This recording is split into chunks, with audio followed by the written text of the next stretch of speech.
Entonces, bueno, hola a todos, bienvenidos a la clase número 10 del curso de Física Computacional.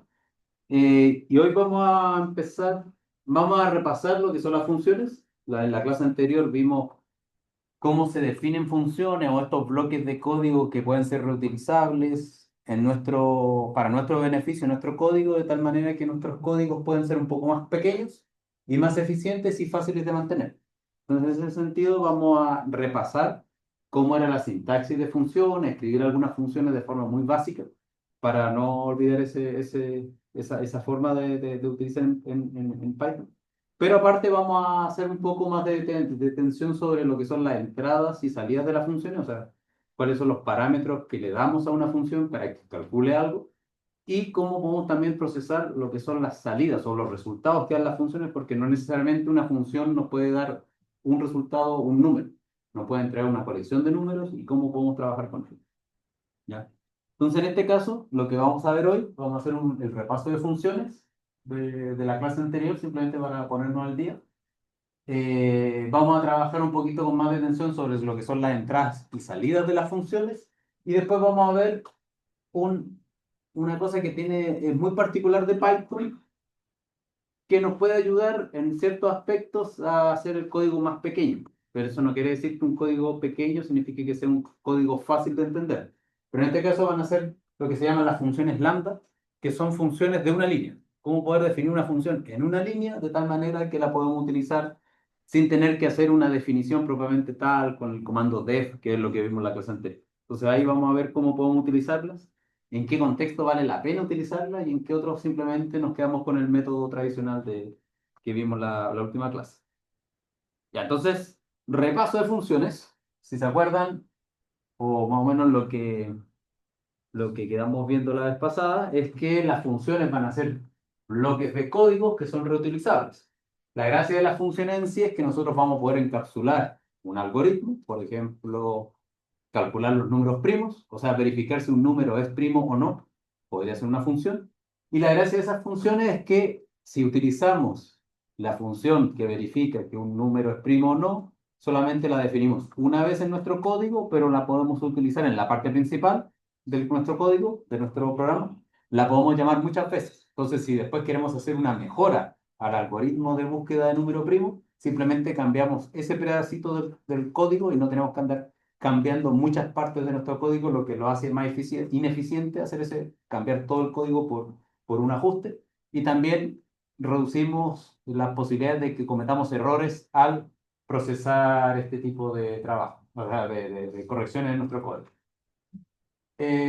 Como les decía, permiten desarrollar programas simples y fáciles de mantener, pero en función, digamos que, o sea, en resumen, una función desde el punto de vista de programación en general es una caja negra, en el sentido de que nosotros simplemente desde el punto de vista del programa principal es un objeto a la cual nosotros le damos como una entrada los parámetros o argumentos que requiere la función para funcionar, como por ejemplo la función seno de teta.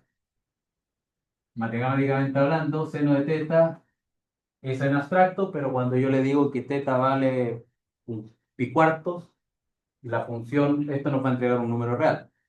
Pero yo no sé en realidad qué está haciendo la función seno de teta. Desde el punto de vista más formal, yo puedo entender el concepto de función seno de teta, que se calcula con el círculo unitario, etcétera, etcétera.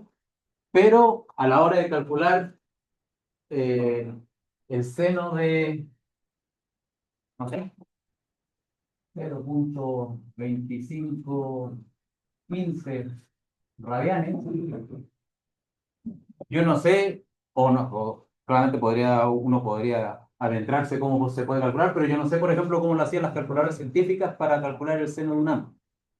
Si ellos tenían una tabla de los valores ya calculados, si interpolaban, hacían una expansión en Taylor, hacían una expansión en otro tipo de funciones especiales donde sí se podían calcular, etcétera, etcétera. Entonces, desde ese punto de vista, la función seno, que conceptualmente entendemos que es, para nuestro programa principal, es básicamente un bloque de código que sería como una caja negra. Nosotros no estamos muy al tanto de cómo se está calculando el valor numérico de seno para un valor dado de teta, pero lo que sí nos sirve es que para nuestro código eso lo encapsulamos y si confiamos en el desarrollador que escribió esa función, podemos simplemente utilizarla como una caja negra y confiamos en ella. Pero desde el punto de vista del código principal, nosotros tenemos las entradas, que son los argumentos o los objetos que le pasamos a la función, la caja negra que agarra esos objetos, los opera de cierta manera y nos da como resultado lo que nos entrega en la salida, que son los valores de retorno. O sea que en este caso sería el valor probablemente tal de seno de 0.2158, creo que era el número que había puesto. Nos va a entregar un número que va a ser, no sé, 0.33, por decirlo así. Entonces, en ese sentido, esta parte que está aquí es una caja negra para el código grande, pero nosotros vamos a poder crear nuestras funciones a conveniencia de lo que necesita el programa principal. Entonces, de tal manera que nos va a servir para poder optimizar de muchas formas cómo trabajar con nuestros códigos. Bien, eso habíamos visto al principio con las funciones. Ahora bien, ¿cómo era la sintaxis de la función? Y esto debería estar un poquito más allá, pero no salió. En Python, la sintaxis básica, o la más simple de utilizar para definir una función, es con el comando def, que va a estar en la indentación 0, digamos en la línea 0, y aquí va a haber otro grupo que va a estar en la indentación 1, para decirlo así. Usamos el comando def, posteriormente escribimos el nombre de la función que le queremos dar, no sé, función área de un cuadrado, función lo que sea que le queramos dar un nombre. Posteriormente, y entre paréntesis, los parámetros de entrada. Y para indicar de que la instrucción def se acaba y que va a iniciar el bloque de código que es propiamente tal, lo que define lo que hace la función, con los dos puntitos. Entonces después, cuando entramos con los dos puntos, lo siguiente y lo que pertenezca a la definición, o a la función, perdón, va a estar intentado, escribimos nuestras líneas del bloque de código y después, dependiendo si nuestra función va a regresar algún valor al programa principal o no, tenemos que utilizar el comando return y ponemos acá los valores de retorno o las variables, los nombres de las variables que llevan la información que queremos pasar de nuevo al programa que se va a utilizar en la línea C, por ejemplo. Entonces esto es opcional, pero por lo general siempre la mayoría de los ejercicios que vamos a hacer les voy a pedir que sus funciones se entreguen algo como resultado.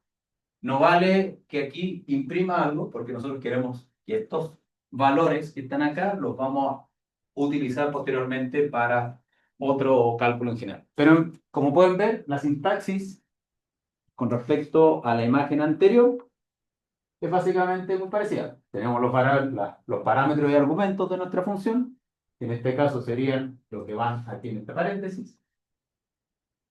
Y en lo que sería la caja negra, el bloque de código, es todo lo que está acá, incluyendo, bueno, en este caso tendría que haber incluido también el retorno, es parte del bloque de código. O sea, todo eso lo que está intentado significa que pertenece a esa definición. Lo que se salga de esa intentación para abajo quiere decir que ya se acaba esto y sigue nuestro programa, nuestro código escrito de la forma que estábamos pensando, o sea, utilizando para el código principal. Pero si dan cuenta, tenemos la entrada, el bloque de código que es la caja negra, pero los valores de retorno son estos que están acá, los que vienen con la ejecución del comando return cuando describimos o definimos a la función propiamente tal. Y entonces estos son como a grosso modo, un resumen muy burdo de lo que vimos en la clase anterior, pero que vamos a ver con ejercicios para que lo puedan por lo menos utilizar sin complicarse tanto. No, por eso estaba por favor, que le cayó que le cayó el imán.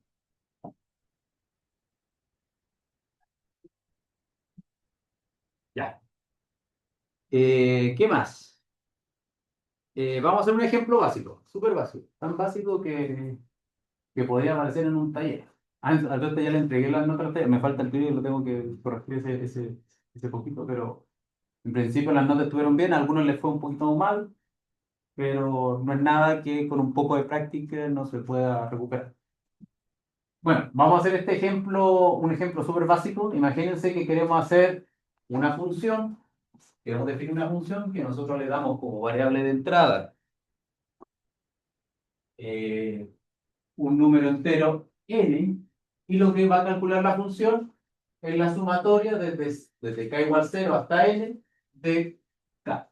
Esto quiere decir que si yo pongo S de 5, va a ser, matemáticamente hablando, va a ser sumar k igual 0, más k igual 1, más k igual 2, más k igual 3, más k igual 4, más k igual 5, ya que la parte del límite superior de nuestra sumatoria corresponde al argumento que le estamos pasando a esta función.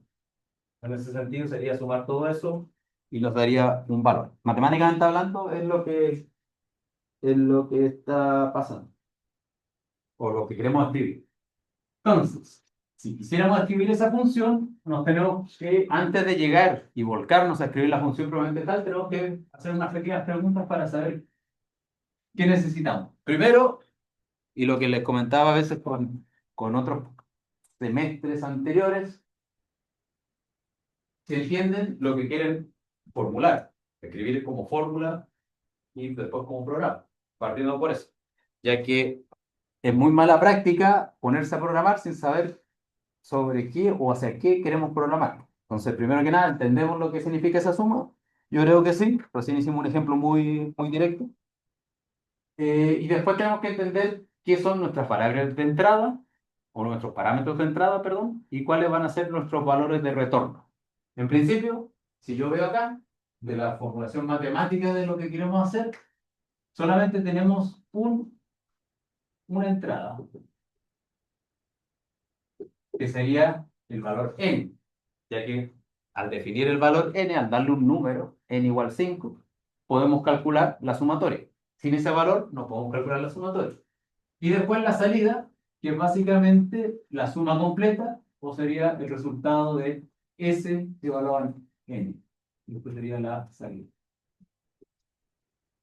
De tal manera que, sabiendo cuál es la salida, que es, o sea, cuántos parámetros, que son 1, y cuántos valores de retorno, que son 1 también, simplemente transcribirlo al lenguaje de Python se puede hacer muy directo. De hecho, eso lo tengo escrito en los primeros de los ejemplos. Lo vamos a ver ahora mismo para que lo podamos analizar con calma dentro del mismo código. Vale, entonces, ¿dónde tengo la carpeta? Lo vamos a mandar para allá.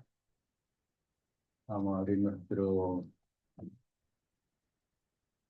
Vamos a hacer algo. Hoy día vamos a trabajar con Jupyter.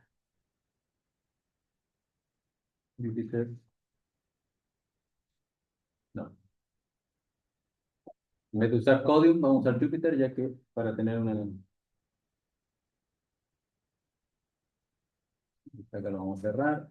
Ese lo vamos a linear y ahí está. Ya, entonces, abran el archivo que se llama Física Computacional 10.01. ¿Ya? Y aquí tenemos nuestro código. Si se dan cuenta, podemos leer en la primera parte que tenemos def, que eso significa que es una definición. Quizá lo voy a agrandar uno más.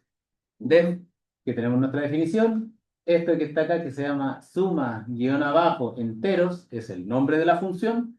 Y entre paréntesis tenemos los parámetros de entrada, que en este caso es solamente uno, que se llama n, y después terminamos con dos puntos.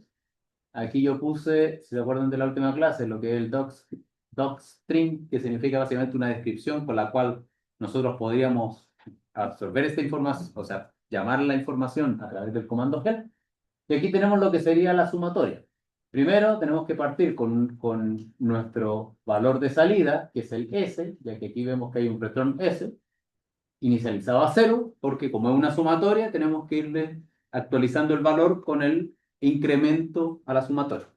Entonces después tenemos un for, que es el bucle, que va a ir desde, el índice va a ser en este caso doble i, que va en el rango hasta n más 1, porque sabemos que range, si yo le pongo range n, va a llegar hasta n menos 1, o sea, si le pongo range 5, va a llegar hasta 4. Entonces, en este sentido, yo me aseguro que llegue hasta 5 y lo que tengo que ir haciendo es que a S le asigno el valor S más doble I, que sería el índice, y que en alguna otra parte vimos en la clase anterior que sería equivalente a decir más igual doble Y. si lo queremos escribir más corto. Pero aquí se entiende de que al valor de S que está acá, lo estamos actualizando con el valor que tenía S más el valor que lleva en ese momento el índice, que sería el incremento.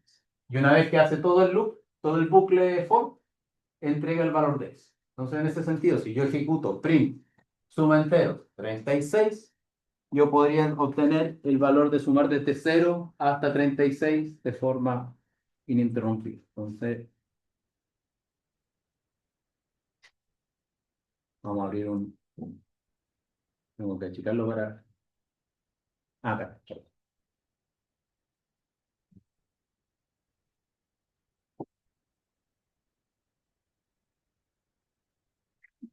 Vamos a abrir una terminal aquí.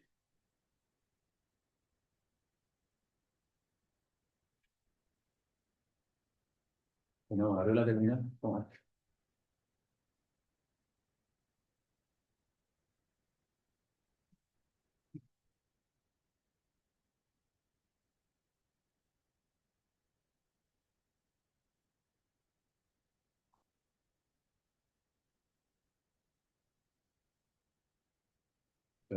¿Por qué no me abre la terminal?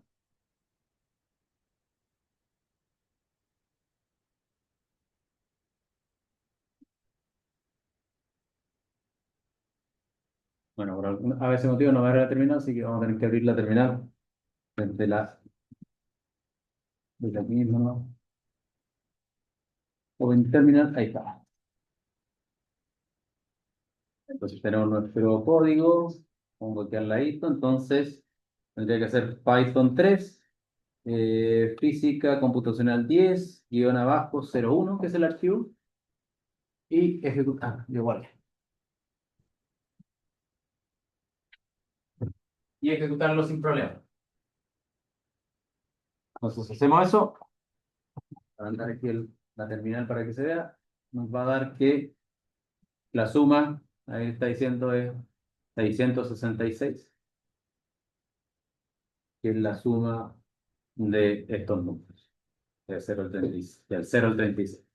Por eso en su momento, cuando andaba la gente más paranoica, decían que el juego Loto, que era hasta el 36, era fatal. En un momento que la gente buscaba que cualquier número significase algo malo, ahí tenían un ejemplo. Ya, entonces, por ejemplo, si yo cambio el número de 36 a 5, me daría la suma del 0 al 5, me daría 15, etcétera, etcétera. Si le pongo 10.000, hacer la suma, y me va a dar que es 5.000 y 50.000 y 50.000. Mira, hay otro número del demonio. No, en serio. Le ponemos otros 100.000, será lo mismo, mantendrá mira, mantiene todas las cosas. Y si le pongo 5, 10,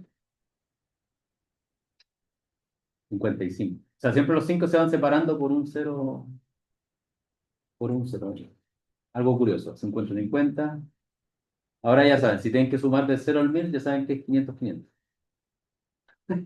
Como forma muy mnemotecnia de hacer la suma, de forma directa. Bueno, pero este es un ejemplo ultra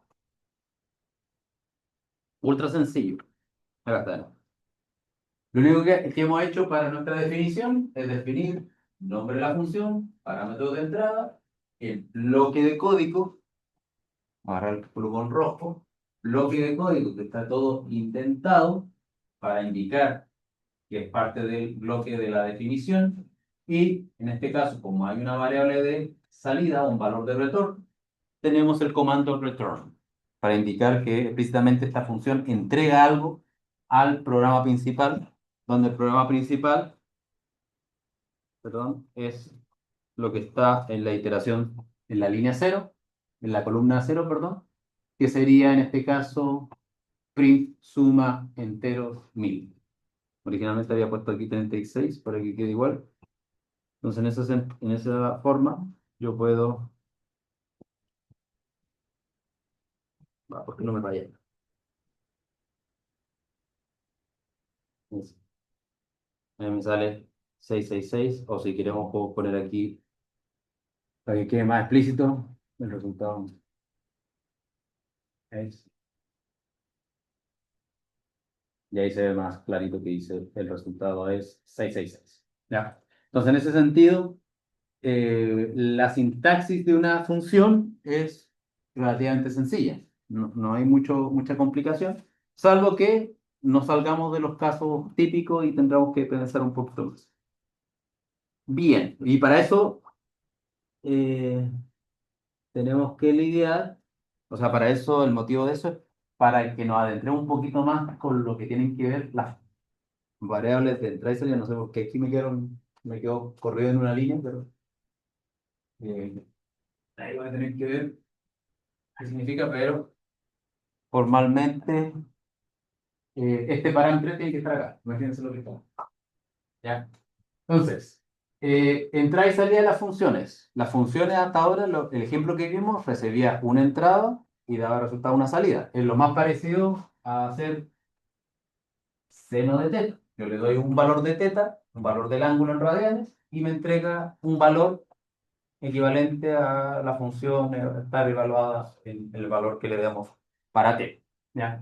Pero ¿qué pasa cuando queremos funciones que son de múltiples parámetros? Como por ejemplo, no sé, hay una función que siempre es muy llamativa, porque por lo general uno no la define en matemática, pero ustedes saben más o menos que existe la función arco tangente, ¿ya?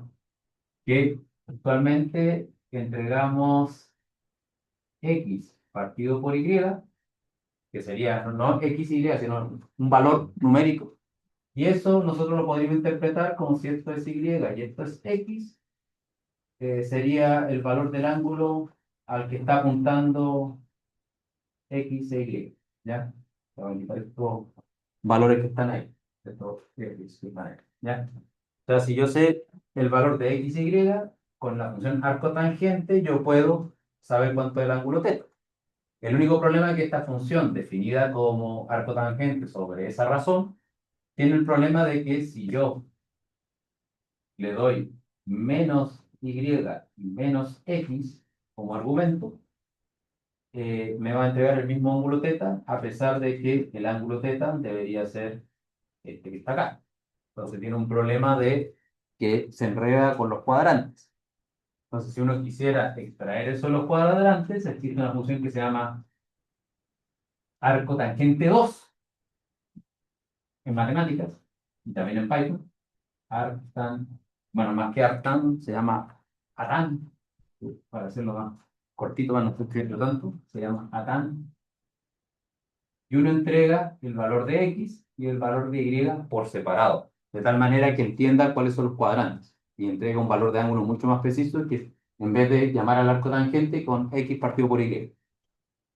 Comentario aparte. Pero aquí tenemos el caso de una función que recibe dos argumentos, dos parámetros, y nos entrega un valor real o un número. ¿Ya? Entonces tenemos un caso de una función, dos variables de entrada, dos parámetros y un valor de retorno.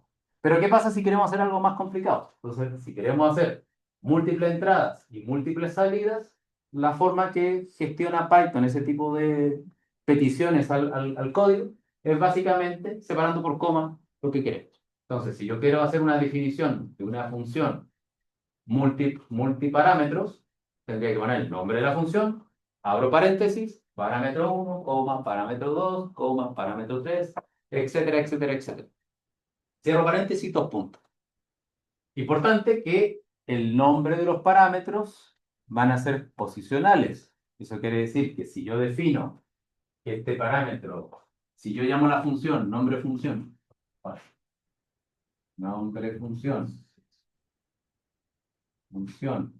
y lo evalúo con 5, 8, 3, yo lo que le estoy diciendo a mi código que tome el 5 y se lo asigne a param 1, que tome el 8 a param 2, que tome el 3 a param 3.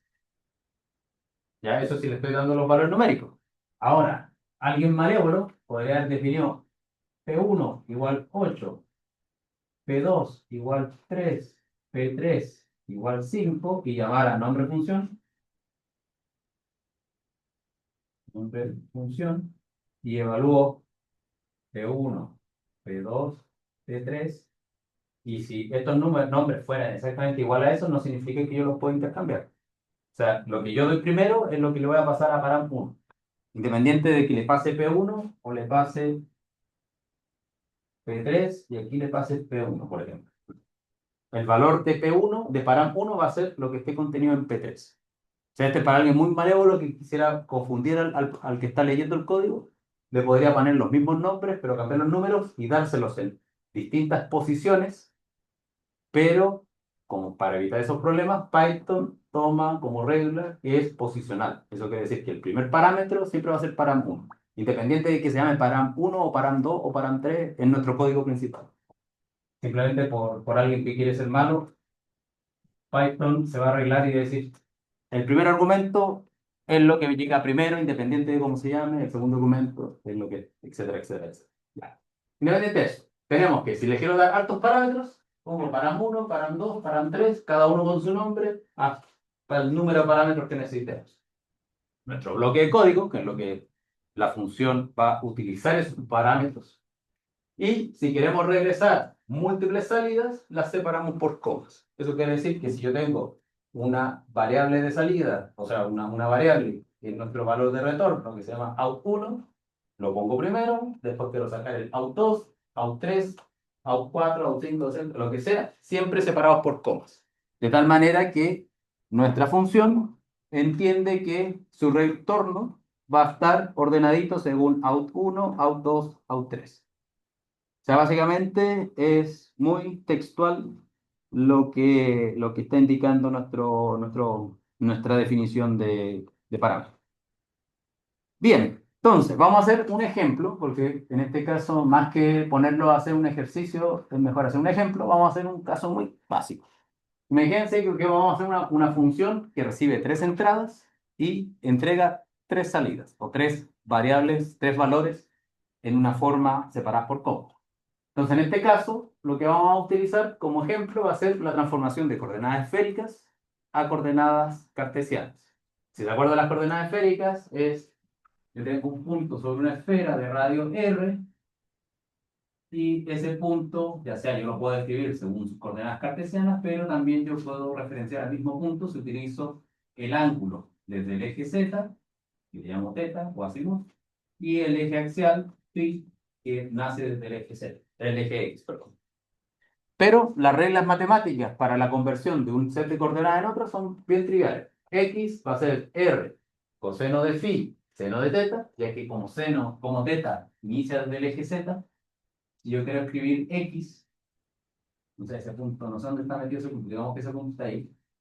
Entonces, este larguito va a ser R coseno de phi, seno de θ, el Y va a ser R por seno de phi por seno de θ y Z va a ser R coseno de θ.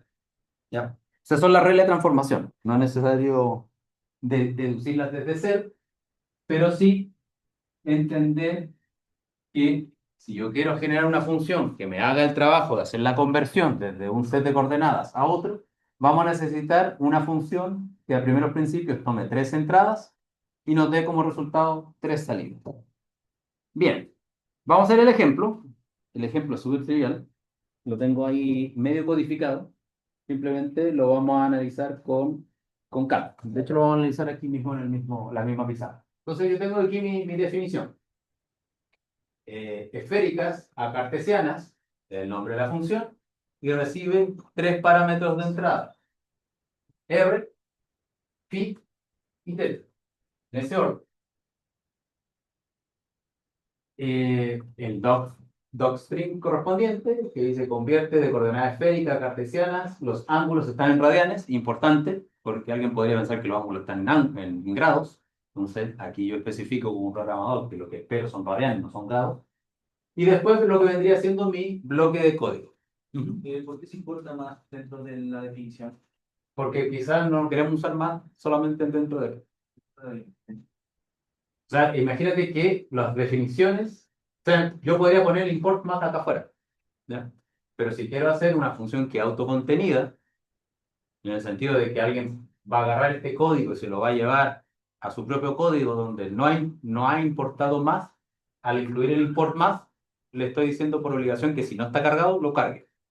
Eso es, pero esto digamos que lo hemos estado usando, pero básicamente, imagínense que una función yo la podría borrarlo de arriba, la def, quitarle una tabulación y podría ser un programa. ¿Ya? Pénsenlo en ese sentido que tienen que ser de esa forma autocontenidos. Ya, entonces tienen tres variables de entrada, r, phi, θ.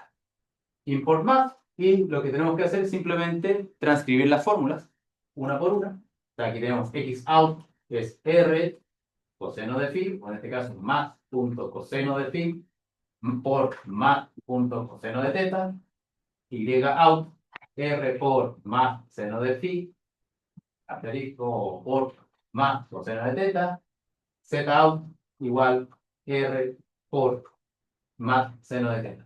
Y el retorno, o el regreso, lo que entrega nuestra función, está separada como x out, y out, z out, para indicar que estamos entregando los valores de la conversión de nuestro código según esas tres variables, en ese orden, x, y, z.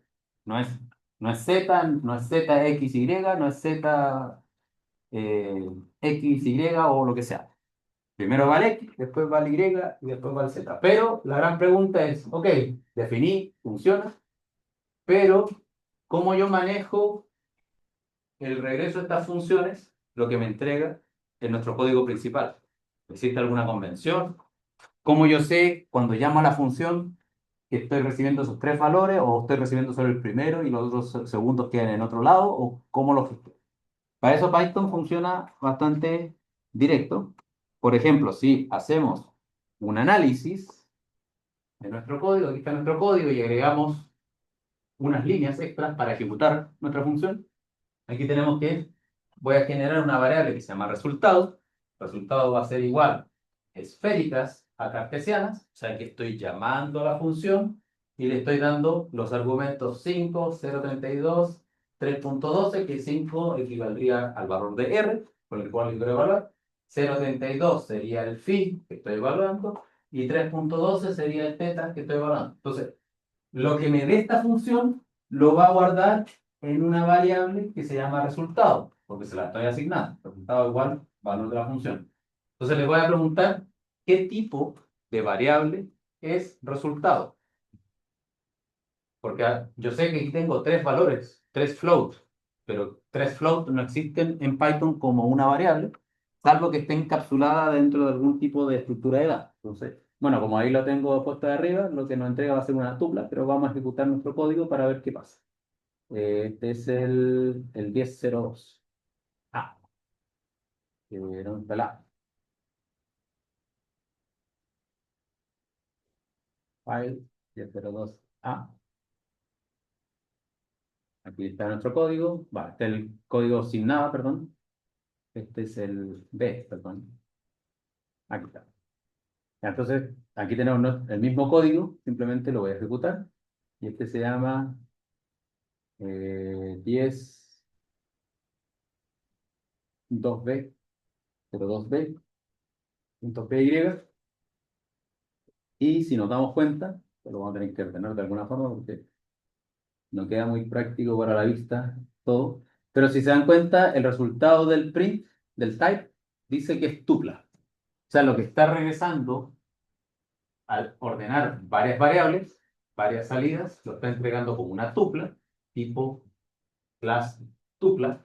Si yo directamente imprimo resultado, que sería lo equivalente a imprimir y llamar la función al mismo tiempo, pero aquí estoy imprimiendo lo que está contenido dentro de la variable resultado, nos aparece un paréntesis redondo, un número, coma, otro número, cierro paréntesis redondo. Eso es la estructura de una tupla. Si va a aparecer ese con paréntesis cuadrados, sería una lista. Recuerden que las tuplas son paréntesis redondos y son inmutables, mientras que las listas son mutables. Y entonces, como nosotros sabemos que las tuplas yo las puedo acceder por componentes, aquí posteriormente en la siguiente línea imprimo componentes y imprimo resultado, paréntesis cuadrado 0 para la primera componente de nuestra tupla, coma, resultado, paréntesis cuadrado 1, paréntesis cuadrado 2, simplemente para mostrarles que nuestra tupla, que está ahí se ve mejor, eh, No, no, no está. Ahí está. Para mostrarles que a donde dice componentes, imprime un número, otro número, otro número. De tal manera que, aparte de recibir la información como una tupla, yo puedo acceder a cada información por separado, a cada valor almacenado en la tupla de forma separada, porque así funcionan las tuplas. Ya, esto es un caso de ejemplo. Ahora, ¿qué pasa si podemos ir más allá? ¿Qué pasa si en realidad yo no quiero tener una tupla? Porque las tuplas, sea como sea, voy a tener que accederlas eh, por componentes. Si es que quiero extraer cuánto es la componente Y de mi tupla, tendría que ponerme a resultado 1. Yo quiero directamente trabajarla de otra forma. Entonces, en Python también uno puede, como yo sé que el resultado son tres elementos, yo puedo igualarlo o asignarlo a tres elementos separados por coma, de tal manera que me salto el paso de la tupla. ¿Qué significa eso? ¿Qué significa eso de ese punto? O sea, si yo llamo de nuevo a coordenadas esféricas a cartesianas con los mismos valores, en vez de llamarle resultado, yo le puedo llamar x, y, z. Entonces, el primer número x out pasa directamente a ser asignado a la variable x, el y out pasa directamente a ser asignado a la variable y el z pasa directamente a ser asignado a la variable z. De tal manera que yo podría imprimir las componentes por separado si es que las quiero trabajar como variables. Imagínense que yo no quiero trabajar con resultados, quiero trabajar con los valores de los z solamente o de los y no quiero andar descomponiendo posteriormente la tupla para que salga el resultado. Entonces voy a abrir ese otro, es el C, debe ser. Acá está. Entonces aquí tenemos el mismo código. No sé si lo alcanzaron a ver porque igual a veces uno lo ve de cerca, pero aquí tenemos x, y, z igual esféricas, y eso significa que a la variable x le asignaré lo que me dé de resultado x out, a la variable y le asignaré el segundo elemento de la tupla, y a la variable z le asignaré el tercer elemento de la tupla. Imprimo las componentes y después hay otra cosa que esto lo voy a explicar ahora, pero primero nos fijamos en la primera parte. Ahí le vamos a poner componentes. Le vamos a poner un 1 para que lo podamos separar. Un 1, un 2 y le voy a poner un 3 para que no nos perdamos. Entonces le voy a decir, este es el C. Ahí está. Si se dan cuenta, componentes uno punto componentes, sale el primer número, el segundo número, el tercer número. De tal manera que estamos encontrando lo mismo que antes con resultado y accediendo por los paréntesis cuadrados al elemento 1 de la tupla, al elemento 2 y al elemento 3 de la tupla, pero ahora directamente lo asignamos a variables. Nos saltamos la tupla. Ahora, ¿qué pasa con el 2 puntos y 3 puntos? Que se habrán dado cuenta. Yo también puedo usar, si realmente no me interesa lo que pasa con los otros elementos de la tupla, yo puedo usar un símbolo que significa, básicamente, me da lo mismo. No lo quiero asignar. Que es el guión abajo. O sea, imagínense que yo realmente no quiero almacenar una variable que se llama y ni una variable que se llama z. Simplemente me interesa el primer valor. Entonces, y le llamo x1. Entonces yo sé que como esto entrega tres valores, yo le pongo x1, coma, guión abajo, y lo que vaya a ser el resultado de la segunda y la tercera componente, se pierde, se van, se caen ahí por la rendija, se pasan para abajo del computador, de la pantalla. De tal manera que a veces no necesitamos todos los elementos de nuestra... Voy a aprender eso porque parece que está haciendo calorcito. Eh, Entonces, de tal manera que en el segundo ejemplo, yo lo que hago, vuelvo a llamar a esféricas cartesianas con los mismos argumentos, 5, 0, 32, 312, pero solamente voy a almacenar x1, o sea, el primer elemento de mi tupla. Entonces, si vemos eso en el código que corrimos recién, aquí sale que en el 2 solamente aparece el valor de la primera componente con el nombre que le dimos, que era x1, por eso pongo aquí print x1, y si hago lo mismo, pero en vez de almacenar x1, no quiero almacenar la primera componente, quiero almacenar la segunda y la tercera no. puedo hacer lo mismo y poner 3.componentes y1 y el resultado en este caso va a ser que el valor de la segunda componente está almacenada ahora en la variable y1. ¿Ya? Son comandos que en este caso del ejemplo en particular, uno dice, pero bueno, almacenar y1 y z, o sea, almacenar y y z propiamente tal, no veo un costo tan grande desde mi código, pero a veces se van a topar con funciones que entregan monstruosidades de información en la tupla y que en realidad uno se quiere quedar con un pequeño elemento de la tupla entera. Entonces ahí uno simplemente utiliza este tipo de código para no tener que almacenar información o no tener que simplemente crear una variable que posteriormente no la va a utilizar, simplemente por comodidad del lenguaje. Simplicidad de lenguaje en este caso, o simplicidad de programación. Ya, entonces, vamos a hacer un ejercicio. Ahora a ustedes les va a tocar hacer lo contrario. Escribir una función que convierta de coordenadas esféricas. Perdón. eh, lo puso al revés. Al revés. Y coordenadas cartesianas a coordenadas esféricas. ¿Eso qué quiere decir? Que ustedes le dan como argumento X, Y y Z y tienen que encontrar R, Pi y Teta. Para eso, entren a Wikipedia, que se lo puse ahí. Vamos a ver que lo abra bien, para que veamos la fórmula, a cuál fórmula me refiero. Y lo que tienen que rehacer en Python es esto que está acá. R es trivial, R la suma de los cuadrados de las tres componentes.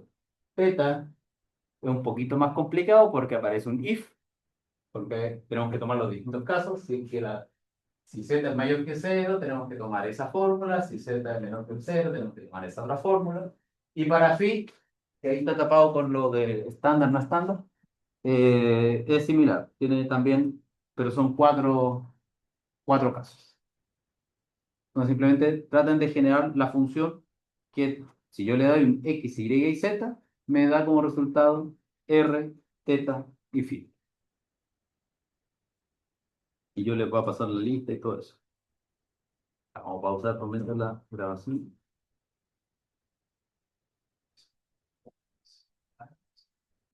Entonces vamos a tratar de hacer el ejercicio rápido, por lo menos algunas partes. Entonces, por ejemplo, aquí tenemos que nuestra función va a necesitar las variables de entrada, que son x, y, z. Una x. Acá las variables, los parámetros, perdón. Los parámetros son x, y, z. La vamos a poner siempre entre comillas para que no se confunda con el i de acá. Y las variables de regreso van a ser los valores return r, pi y teta. Los valores de retorno. Ya, entonces, uno de los primeros, como el cálculo en sí depende básicamente, según la fórmula, son tres partes por separado, necesitamos, ¿dónde está el? Ahí está. Como son tres partes, la primera parte es la más simple, encontrar R, ya que no hay ningún caso especial, los otros son los con complicaciones. Entonces, en este caso, R, yo le voy a poner R, simplemente es la raíz cuadrada, entonces vamos a necesitar importar más para asegurarnos. R va a ser más.sqrt de x al cuadrado más y al cuadrado más z al cuadrado. Y ahí ya estamos listos con R. Listo con R. Listo con R. Ahora, calculando eh, teta, creo que era el primero que salía en las fórmulas.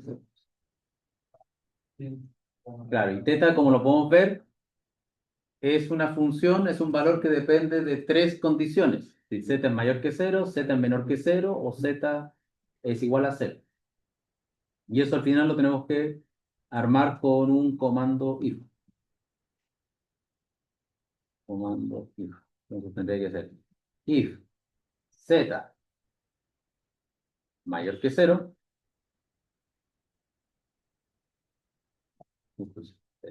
A, z mayor que cero.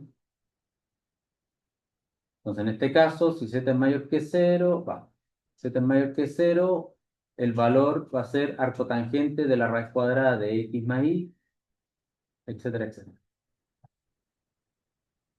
Entonces, es teta, ¿era teta? Sí, teta. Entonces, teta va a ser más punto atán, perdón, de la raíz cuadrada más punto sqrt de x al cuadrado más y al cuadrado partido por z. ¿Ya?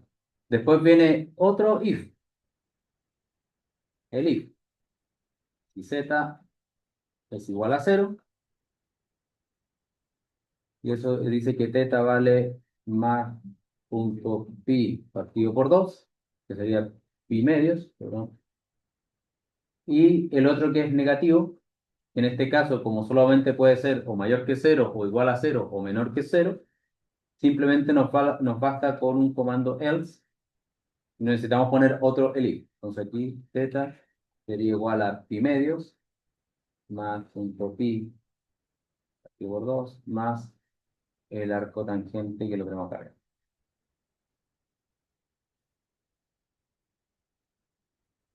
No me equivoco. Ah, no, es pi, no es pi medio. Y ahí estaríamos listos con el teta. Ahora,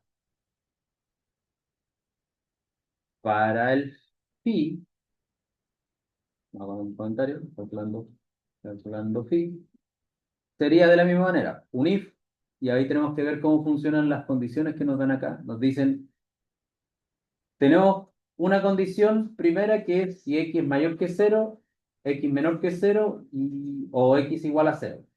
¿Ya? Entonces podemos poner si x mayor que cero. Podríamos agruparlo en dos if, en un if anidado, o sea, un if para los mayores que cero y después hacer un if para los y mayor que cero, y menor que cero. Pero podemos hacerlo de las dos maneras. Podemos hacer am y mayor que cero. El comando es, el comando, la fórmula es arco tangente de y partido por x. Entonces, phi es igual a mat.atan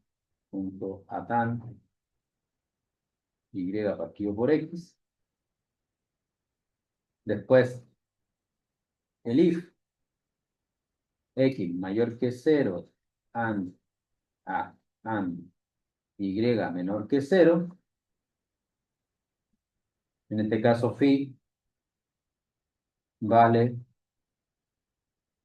¿cuánto vale? Era 2pi más la misma arcotangente. 2 por más punto pi más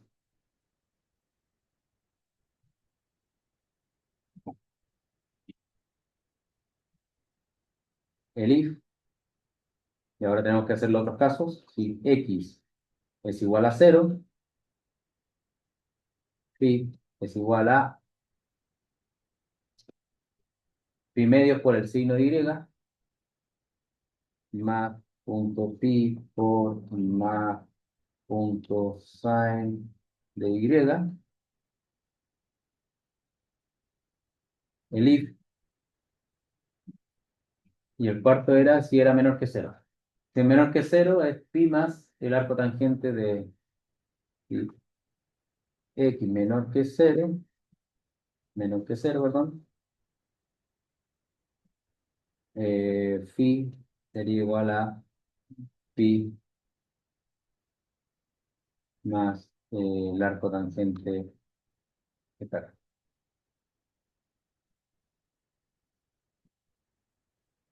Si no me equivoco, claro, menor que cero. Aquí también podríamos hasta comentarlo. Básicamente, en vez de hacerlo menor que cero, podríamos poner un else y quitar eso para que aquí ponemos para acordar. Y básicamente así sería la función. Si se dan cuenta, tenemos el primer cálculo de R. Vamos a poner ahí como comentario. Calculando R. El cálculo para teta y el cálculo para phi. Entonces ahí podríamos hacer un resultado, o R y teta igual a, ¿cómo le puse la función? Eso que está ahí. Entonces imagínense que vamos a poner x igual a 1, y igual a 1 y z igual a 1. Y le vamos a hacer print R, R. Lo podemos poner así en líneas abajo. Phi, phi, teta, teta. Y ahí tenemos esto sería la solución al ejercicio. Entonces, para ejecutarlo, el físico funcional, ejercicio 1. Y, me faltó, ahí dice, syntax error, esperado, expected, 2 puntos. O sea, se me olvidó un 2 puntos en mi código. ¿Dónde era? Acá. Me olvidó un 2. Vamos a verlo. Ahí está. 1,73 porque sería 1 al cuadrado más 1 al cuadrado más 1 al cuadrado, raíz de 3. El R, phi, estaría en 78, 0,78 radianes, 0,95 radianes. O sea, podríamos irnos a casos más específicos, forzando de que estuviera todo en el plano, para decir que teta vale pi medios. Ahí está 1,57, etcétera, etcétera. Entonces, digamos que desde este punto de vista, así con el ejercicio súper rápido, estaría hecho el problema. ¿Ya? Esto ustedes lo tienen que practicar claramente y verlo con calma en casa, pero ahora por motivos de tiempo vamos a continuar. Ya, entonces ahora vamos a ver la función anónima. ¿Por qué es anónima? Es porque no sigue, es una función que uno la arma en el momento, simplemente para poder que nuestro código funcione sin más. ¿Estoy grabando? Entonces, antes el cono. Chao, chao. Chao.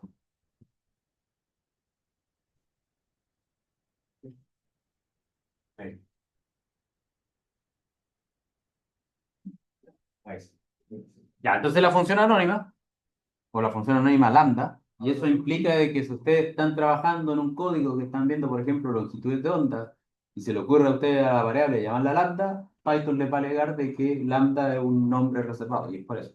Porque existe este comando que se llama lambda, que es una función que nos permite, es una forma de definir una función en una sola línea. Algo, pero tiene que ser utilizado para algo puntual.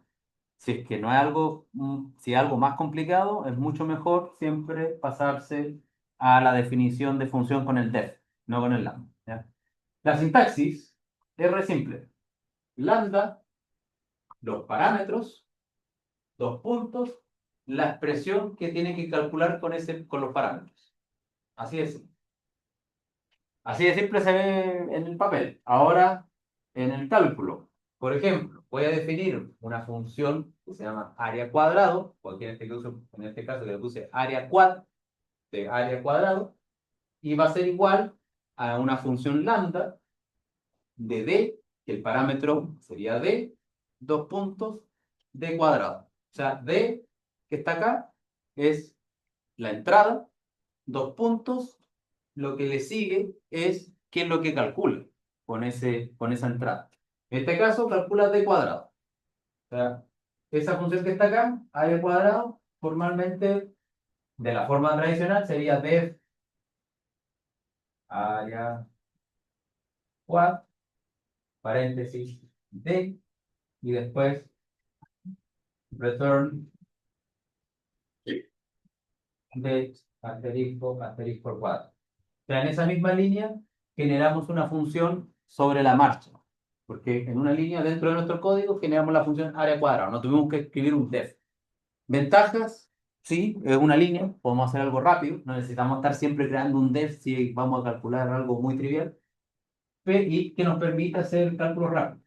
¿Ya? Entonces, si ustedes abren ese ejemplo, que es el 2, no me acuerdo en cuál vamos, lo vemos de inmediato. Ese tiene que ser el física computacional 3, 3, por ejemplo.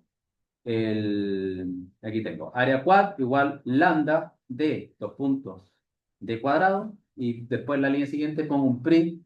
El área para un cuadrado del lado 5 es área cuadrado entre paréntesis 5. O sea, básicamente esta línea reemplaza el tener que poner def área quad paréntesis de return y lo que sea, porque ya entiende que es como una función lambda, lo que esté después del lambda es lo que iría en el paréntesis para ese nombre. Es una abreviación, si lo quieren pensar, con la función lambda. Entonces, si lo ejecutamos, entonces este es el 3A, Python 3, física computacional 10.03A. Nos va a decir el área para un lado 5 es 25, ya que 5 al cuadrado es 25. Entonces, en ese sentido, es súper práctico todo. Ahí lo ejecutamos de nuevo para que lo puedan ver. El área para un lado 5 es 25. Si yo quisiese en mi código principal usar otro valor, 10, entonces si ejecuto mi código, ahí dice el área para un lado, bueno, el 5 no lo actualicé, para el lado 10 es 100. Entonces es una función de una sola línea. Esa es la ventaja. Y también que puede ser lo complicado. ¿Qué más podemos hacer con la función lambda? Imagínense que quisiéramos darle más de un parámetro, o sea, más de una entrada. Entonces, en este caso, nosotros tenemos que hacer separar el número de entradas por coma, porque todo lo que está entre el lambda, los dos puntos, son las variables de entrada de nuestra función. O sea, los parámetros de entrada. Entonces, en este caso, el siguiente, el 3b, es generamos la función que se llama area rect, que es de área rectángulo, lambda a, b, dos puntos a por b, que sería el área de un rectángulo de largo a y ancho b. Entonces, si lo ejecutamos, nos debería dar el mismo raciocinio, la misma filosofía con la función lambda. Este es el 4, perdón, el 3b. Sí, el 3b es con un lambda con dos funciones. Entonces, si le pongo un b, aquí está. No, eso es el C.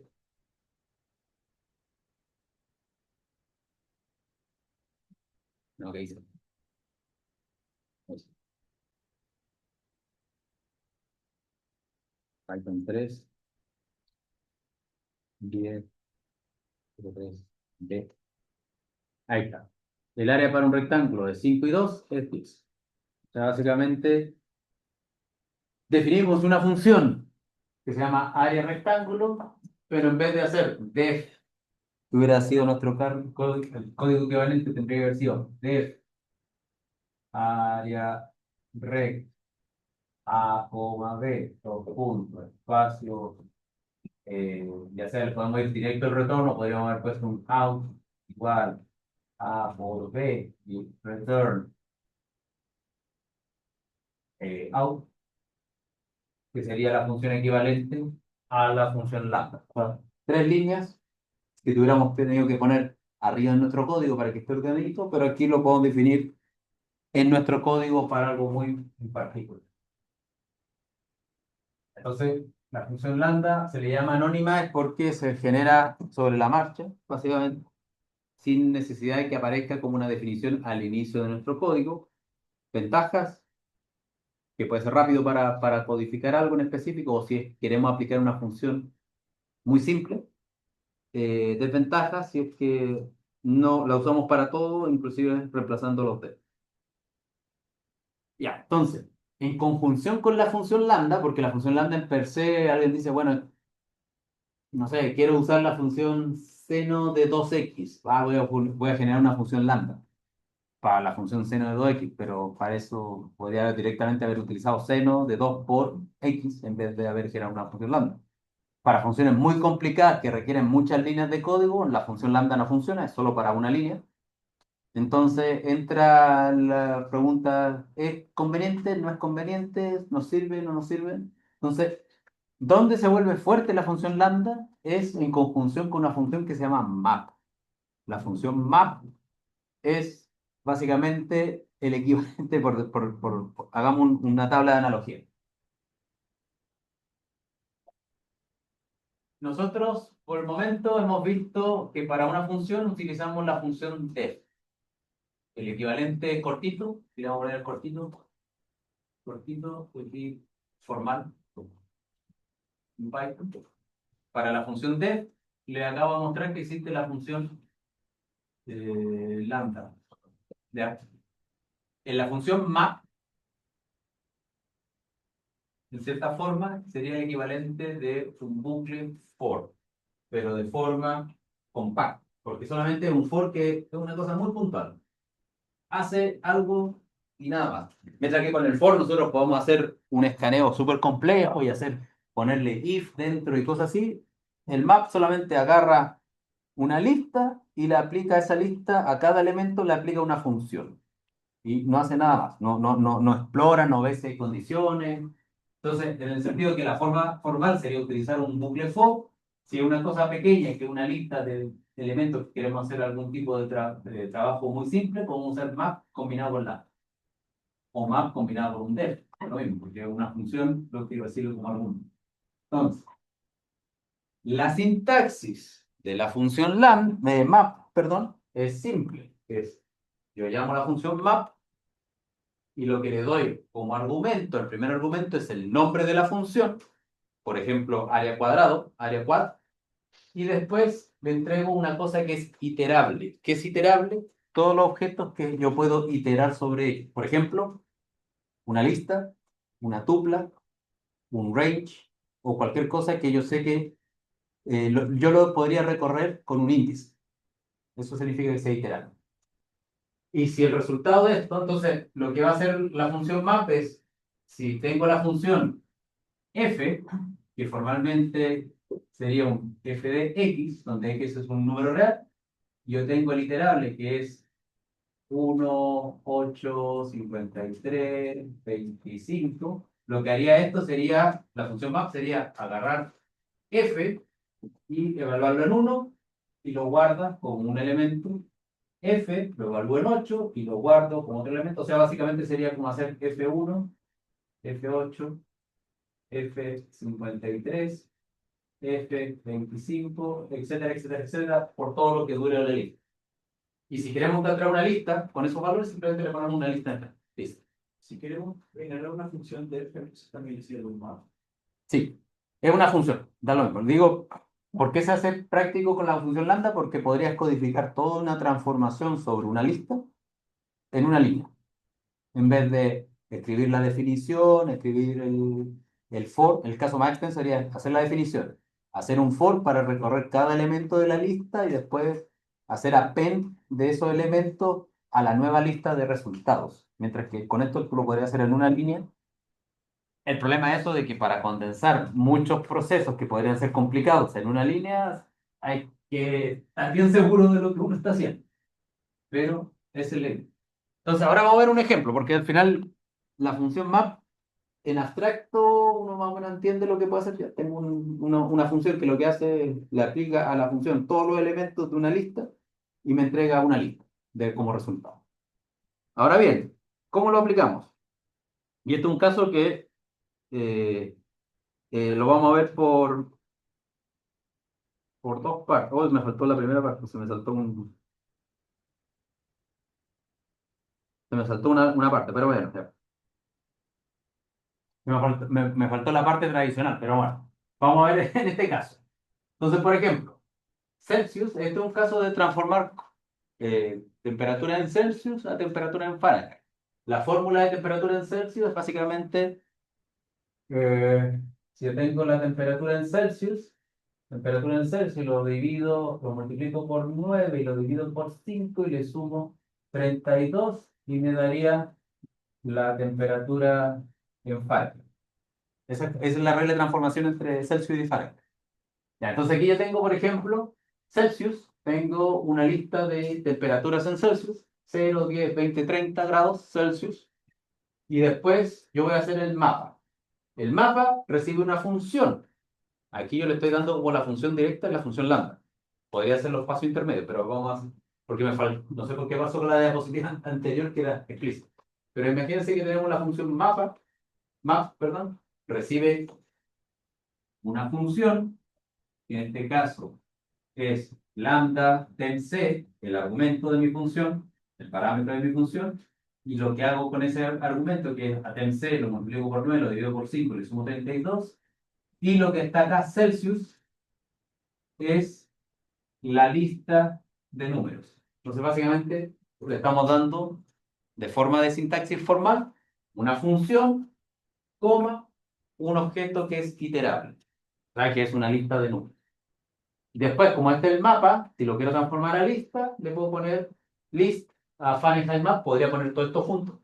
Y lo que me debería entregar, si yo imprimo ahora las temperaturas, los valores en Celsius, o sea, en Fahrenheit. Vamos a ejecutar esto, después vamos a hacer el 4, por eso aquí está el 4A, ya, pero ya les conté el 4B, vamos al 4B primero. Eh, el 4B primero, que esto que está acá, entonces si yo lo ejecuto, 4B, me dan los valores 32, 50, 78, 86, que son los valores de salida. ¿Ya? El 4B, y ahí lo voy a corregir en la diapositiva, es utilizando lambda.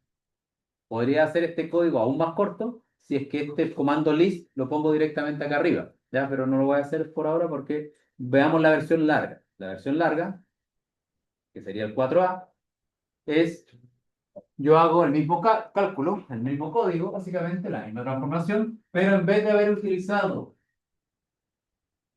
la definición, o sea, la función lambda, lo único que estoy haciendo es, primero genero la función def, que convierte a Fahrenheit de temperatura en Celsius, que es la misma fórmula, y después esa función, o el a-abajo Fahrenheit, se lo doy como argumento a mapa, y después Celsius, y hace el mismo cálculo. Los dos códigos son iguales. La diferencia es que este es así, de largo, el otro es así de corto, inclusive podría ser aún más corto, si es que agarro esto, lo voy a poner acá así muy duras.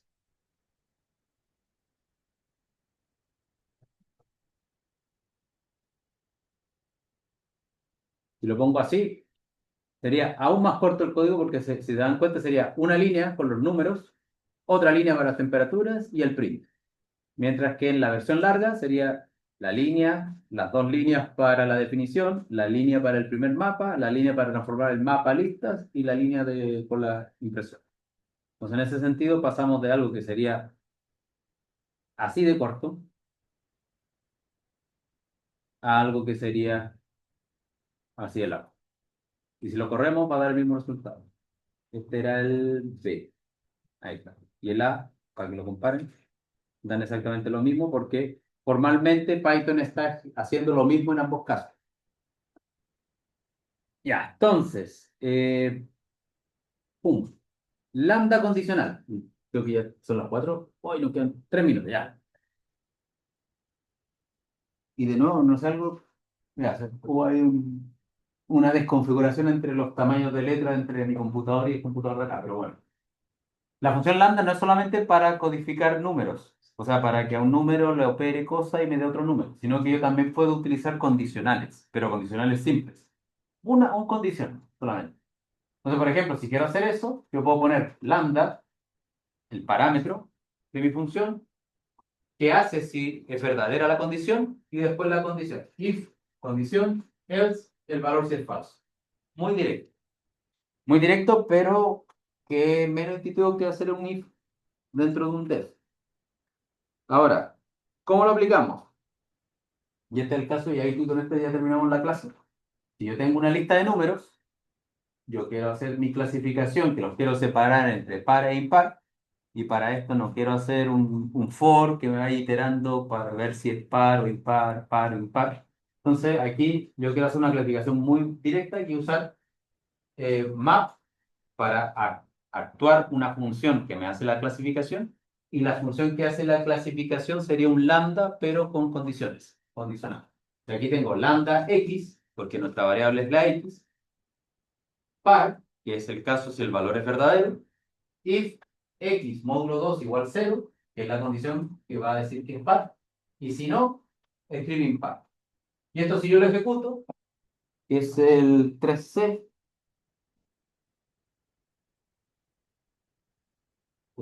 3C, ¿dónde está 3C?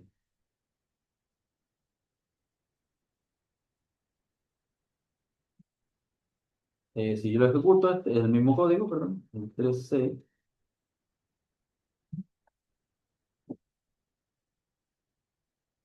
nos daría impar, impar, par, impar, par, impar, par, impar, que sería la clasificación para la lista de números que le estoy dando en este caso, que es 1, 2, 3, 4, 5, 6, 7. ¿No? Entonces, en ese sentido, la función condicional es eso. Listo. Trabajo, en este caso va a ser trabajo para la casa. Eh, escribir una función que eleve al cubo, no sé, que haga, si yo le doy x, que haga x al cubo, muy simple, con una lista de números enteros, y el entorno de la función debe ser como resultado una tupla o una lista, como resultado. Aquí lo que necesito es que ustedes hagan el ejercicio dos veces. Uno, que hagan el ejercicio usando el método tradicional, utilizando def, append, for, etcétera, etcétera.